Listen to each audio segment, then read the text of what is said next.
Hey guys, so today I'm going to be talking about timing. Now, obviously, timing for what's going on at the moment in the world couldn't have come at a worse time for some. I'm sure there's lots of people that have had plans cancel, weddings, birthdays, family things, holidays, whatever it might be, cancel on them due to coronavirus going around the world. So I just wanted to have a chat about how you can maybe reframe what's happened in the world and look at it from a more sort of positive light rather than necessarily a bad or a negative one that might be coming at you at the moment. So, for example, let's take work, for example.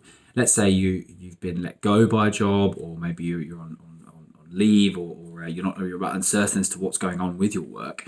You could look at it from a point of view of like, oh, I'm going to stress out, I've got no money coming in, I don't know what I'm going to do, I don't know where I'm going to be. Or you could look at it from a point of view of like, maybe this is a good time for me to reassess what I do and how I do it, and the way in which I earn money or have a living. And for some people, it might be a good opportunity to start something new, or maybe start that business opportunity they've been thinking about for a while, or maybe change or pivot the direction in which you do your job. Maybe not necessarily change it, but maybe you were someone that goes into the office every day and now you're working from home and you can do it more productively. Maybe that's a way that you can now incorporate that life going forward. So yeah, it's a good way to reframe, and timing could be a good way of you looking at your work life in a bit of a different way. Exercise, another one, right? Exercise is something that people do, and they're very religious about how they do it, and they're very sort of set in their ways. If you're used to going to a gym that's now closed, or if you're used to going to a particular club that you now can't because it's out of bounds or whatever it might be, you're now having to look at how other ways you can exercise, and again reframe it in a way that's like, hey, this is an opportunity for me to focus on something else that might give me the same results. So whether it be an online class, whether it's doing your own stuff at home, whether it's using different equipment, resistance bands, like I packed up an old backpack today and used that as a weight because I haven't got anything else. So it's just like reframing how you look at what is going on at the current time. The other one is like things like food. Maybe you aren't someone who cooks a lot, but you're now being forced to maybe cook a bit more because you can't be spending money on deliveries and Uber Eats every night because it's too expensive. So, instead of being like, oh, I've got to cook and I've got to learn how to do that, look at it as an opportunity, and the timing couldn't be better because we've all got time to do that at home. So focus your attention on doing that sort of thing, right? Now, if we're putting it onto things where you're looking to start something new, right? It's never going to be the right time to start anything anyway, right? Regardless of what's going on in the world, regardless of what's happening in your life, regardless of what's happening in anything, it's never going to be the right time to start. So just start. Just get it. Just put one front in front of the other and start walking down that path, right?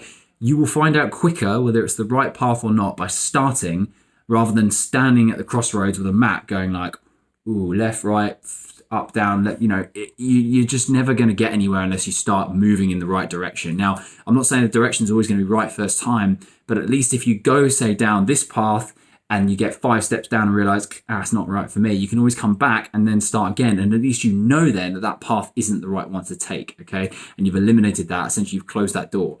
So then you can start, exploring the other avenues that you've got. But if you don't start, you're never going to know. So that's the best thing you can always do, is just start. You're going to learn more by that than just sitting there thinking about how you're going to start, okay?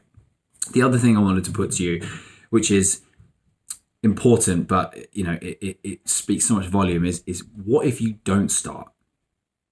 Where are you going to be? What are you going to be doing? What happens if you never start that business plan that you wanted to start, never chase that dream, or never start doing that exercise plan you've been looking at for 3 months or whatever it might be? What are you going to do if that never happens? Or where are you going to be? You're going to be exactly where you are right now. And how does that feel? What does that look like? Have you gained anything from that? There's a really famous expression I love, and there's a lady called Marie Farlow who says this, and it's progression over perfection, right? You're never going to be perfect at anything. Perfect is a made up word. It's ridiculous to think you can be perfect at anything, because you can't. There's always something you can be improved on. And even when you think you're perfect, you're not, because there's always something that you can do better than what you've done before. So therefore, progression is way, way, way more important than perfection. And if you can do a little bit more today than you did yesterday, then by pure science and logic, you are going to be further ahead than you were the day before. Okay. So with this current climate and timing of things and maybe stuff that was going on and now isn't or whatever, instead of being down in the dumps and sort of upset by it and sort of wondering when everything's going to happen again, reframe it. Look at it as an opportunity to start again or start something fresh or start working on something you wanted to in a past life, or maybe you've put something on the bookshelf that you now want to like pick up again and start doing. But yeah, keep positive, keep smiling. We'll get through this and come out stronger the other side.